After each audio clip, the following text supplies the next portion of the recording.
Namaste everyone, my name is Yamini. Thanks for watching my YouTube channel Lavi Satvik. Today we're going to do a short tutorial on the crow pose, which is called Kakasana. Sometimes we get confused between Bakasana and Kakasana. Kakasana is actually the crow pose with the arms bent, and Bakasana is crane pose with the arms straight. So Bakasana is more of an advanced version of Kakasana. So today let's focus on Kakasana or crow pose. Why do we do this pose? It's important to know why. So why do we do this pose? Because it's fun. But not only that, it has a lot of benefits. It's really a pose that helps to strengthen your body. It strengthens your middle back, upper back, abdominal muscles, and also your arms, your triceps, your biceps. Firstly, please warm up before you try to do this tutorial. Make sure you have done a few rounds of Surya Namaskar. You have warmed up your wrists. So in today's tutorial, we're going to focus on three things. First, we're going to focus on protraction of the shoulders. Second, we're going to focus on really engaging your core, engaging your lower body by working the leg muscles, and also having the right amount of strength in your arms, in your biceps, in your triceps to be able to support this pose. And third, we're going to focus on the drishti, or where you should look when you are in this pose. So let's begin. Let's work with the protraction of the shoulder. So let's begin in any seated position, and here we'll do just a few simple moves that help you understand what we mean by the protraction of the shoulder. So here I want you to just slowly engage your belly, start to straighten your back, and then take your arms to the side. Make sure you're not arching your back or you're not rounding it. It's a neutral spine. From here, we push the arms forward, rounding the back. So really imagine that you're pushing something away from you, and your palms are really wide in front of you, fingers spread. And once again, we retract the shoulders back, and then we protract them, push them away, pushing your hands away. Once again, pull the shoulder blades behind, trying to touch each other, and then push them away. So you should always start to feel this motion of your shoulder where you are retracting and then protracting. Okay, so from here we just shake the palms a little bit, relax your wrists. Once again, please make sure you've warmed up your wrists, you've warmed up your body. And then from here, we're going to lie down, and we're going to do the same movement lying down. So we're going to lie down and try to push the ceiling away from you. So once again, watch that your arms are not, your shoulders are not dropping, your arms are not here. They're really going up and trying to push the ceiling away. Fingers are spread. Once again, relax the shoulders down and then push them away. Okay, so this is really the motion of protraction of the shoulders, and we're going to focus on that. That's the first thing that we're going to do in the crow pose. Second, we want to really engage every part of our body. So let's try to squeeze the legs in. So we're going to try to squeeze our legs towards our chest. So thighs are coming towards your chest. And now let's focus on our feet. So we really want to also engage this part. Not only are we engaging the abdominal muscles by pulling the knees towards your thighs, but we're also engaging the lower body muscles by pulling the feet towards your hips. So toes are engaged, they're pointed, and they're really pulling towards your hip, trying to force yourself into this ball position. So once again, this is disengaged feet, and this is engaged feet. So I hope you can see the difference. Disengaged feet, and you already start to feel your knees just falling apart, and engaged feet where you feel everything is like a ball, everything is compact and coming together. Okay, so relax and release. Already that should warm up a bit your belly and your lower body muscles. So we do that one more time. So we pull the feet in, pull the knees in towards your chest, engage the feet, so you're pulling your heels towards your hips. Try to really feel like a ball. Feel this engagement in your core muscles, in your lower body. And now we combine it what we learned first, which is protraction of the shoulders. So protract your shoulders, take them towards the ceiling. Imagine you're pushing the ceiling away from you. You're already in a sort of crane position here. Elbows are straight. Everything is engaged and relax. Whew. Exhale. So that should already be quite a bit of a workout if it's not, you're really not engaging everything. We try it once more. This time we try to place our knee here. So between your elbow and your shoulder, so somewhere here. If you can take it all the way up to your underarm, that would be great. But if not, we try to place it somewhere here. So we inhale, we pull everything together. Try to bring your knees as close to your armpits as you can. You can bend the elbows, push the ceiling away from you with your palms. Pull the legs close to your hips. Look up and exhale. Relax. Okay, one more time. So remember step 1 and step 2. Step 1, protract the shoulders. Step 2, pull your knees close towards your underarms. Push the feet towards your hips. Bend the elbows. Look towards your palms. Really spread the fingers. Push the ceiling away from you. And then exhale. Relax. Whew. Okay. From here, we just hug the knees together. We're going to roll a bit our spine. So just roll the spine, relaxing the spine, and then coming into seated position. Okay, so from here, we're going to go into warming up our arms a little bit. So really working on the strength of the triceps and the biceps. So let's come into tabletop, fingers spread.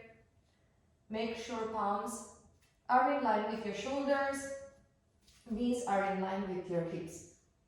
So from tabletop, we're going to tuck our toes, engage our core, and slowly start to shift forward, bend the knees, and then come back up into tabletop. Once again, slightly shift forward, bend the elbows, not knees, and shift up into tabletop. We repeat that 2 more times. Slightly going forward, coming up, and then last one, slightly going forward, coming up, and relaxing on the toes. Just relax in child's pose. Try to feel the lengthening of your spine all the way from lower spine to middle spine to your neck, all the way towards your hands. From here we look up, we come back up, we just hold in plank position. So make sure once again palms are in line with the shoulders, your core is engaged, glutes are engaged, hips are not too high, not too low, just in the right posture of plank.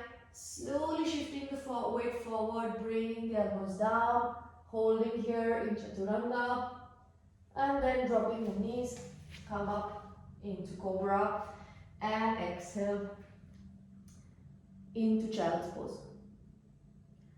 Okay, let's do that one more time, just warming up and building some strength in your triceps, biceps, shoulders. If chaturanga is not very accessible to you, I would highly recommend you watch the chaturanga tutorial, because you really need to have strength in your upper body to be able to hold the crow pose. Okay, so let's repeat it one more time. We go into plank, and from from here we shift the weight forward, bring the elbows in, just slowly into Chaturanga, holding in Chaturanga for 3, 2, 1, coming into up dog, and then from here, gently into down dog, and just bringing the feet forward, relaxing in Malasana or Yogi squat. And from here we're going to start to prepare ourselves for Kakasana. So you can come onto your heels or you can stay in the squat, whichever is comfortable for you. And we're going to try to first align ourselves. So really spread your fingers, bring them in front of you, shoulder distance. So step 1, we're going to try with our knees resting against our hands. So resting between your shoulder and your elbow. And then step 2, we will try it really bringing the knee close to your armpit. Okay, so step 1, once again, we try to bring, we bring the palms in front of us, fingers spread, shoulder distance. And then we try to protract the shoulders as we did. So really trying to bring this roundness. So remember the protraction of the shoulders. We engage the lower body, so we squeeze the knees towards your arms. And then the third step, which is very important, which is the drishti, or where you look, and we look in front of us. So really look towards the edge of your mat or where your chin is taking you. Do not look down, because otherwise you're going to fall down. Okay, so from here we push, we squeeze the thighs in your hands, bend the elbows, protract the shoulders, look forward, slowly shift the weight forward, one leg up, second leg up, and hold here for 3, 2, 1, squeeze the feet towards your thighs and come down. Okay? And then relax a moment, relax, release your wrists. So I hope that went okay for you. You can try it one more time. Remember always the 3 steps. Position your hands properly so that they are shoulder distance. Palms are really, fingers are spread. It's very important.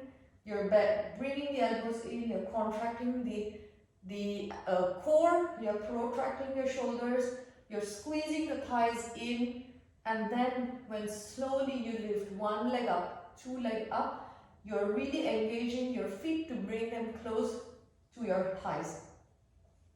Okay, so we try the same one once again. So spreading the fingers, bringing the thighs in, pushing with the elbows at the same time, so you really create a ball, protracting the shoulders, looking forward, coming onto your tips of your toes, slowly raising one foot, second foot, bringing the feet close to your thigh, looking forward, and then relaxing. Okay, so if that went very well for you and you didn't fall, you felt like you had enough strength in your hands, then we're going to try the next step, which is to bring the knees close to the armpits. Okay. So here we're going to work again the 3 steps, which is protracting the shoulders, squeezing everything into a ball, and the third one, which is drishti, looking forward. But we are also going to pay attention to this concept of really shifting your weight. So really finding the point where you are balanced and you feel light. So crow pose or arm balances in yoga are not about pushing yourself up. It's really about using the concept of a seesaw. So imagining one weight going down here and the other one up, and how do we balance this weight to find this position where we are light and we are balanced. So this is why we have the weight of our hips and our legs on one side, and we have to counter it with the weight of our body going forward. Now, if that weight is not balanced, you're either going to fall forward or you're going to fall back. And that's why we go really slowly into the pose, so you understand your body, you keep everything compact, and you really find that spot where you feel light, where you don't feel heavy, where you don't feel like you're going to fall over one side. Okay, so take your time to just keep going slowly and really focusing on that little concept of balance, rather than just trying to get a photo in crow pose and pushing yourself up and being there for 1 second. So what's important is finding that balance. Okay, so let's go. So here once again we put our hands down, shoulder distance, fingers are spread. This time we're going to try to put our knees into our armpits. So knees really coming into our armpits. Step 1, protract the shoulders, round the shoulders, elbows bend. Looking forward, coming onto your toes. Step 2, squeezing everything together, squeeze your core. Slowly shifting the weight forward, chest is going forward. 1 leg, 2 leg, finding the balance, looking forward, squeezing everything together, holding for 3, 2, and 1. Slowly coming down and relaxing your wrists. Just relax the wrists. Take a moment here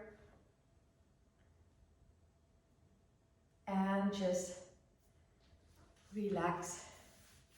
Breathe in and breathe out. Okay, so generally we, at least I recommend to try any kind of arm balance pose, maybe 3 times, because after that it starts to get a bit tiring for your core, it starts to get tiring for your wrists, and also depending on whether you succeeded or not, you start to feel intense happiness or frustration. Okay, so I hope this tutorial helped you in your journey of crow. And as a takeaway again, I would like to summarize. Step 1, protract the shoulders, really make sure your shoulders are not dropping. Step 2, really squeeze everything in, squeeze your knees towards your chest, squeeze your feet towards your hips. And step 3, look forward, don't look down. Try to find really that spot where you're balancing your weight between going forward and your hips behind. So play with this concept, and that concept is going to help you in every arm balance that you do in yoga. And of course, as pre-work, what is really important is to work on strengthening your upper body, strengthening your core, strengthening your wrists, and only once you have that base will any arm balance be light and easy and enjoyable for you. So I hope this was useful, and let me know your comments, let me know if there's anything else you would like to watch. Namaste. Thank you very much.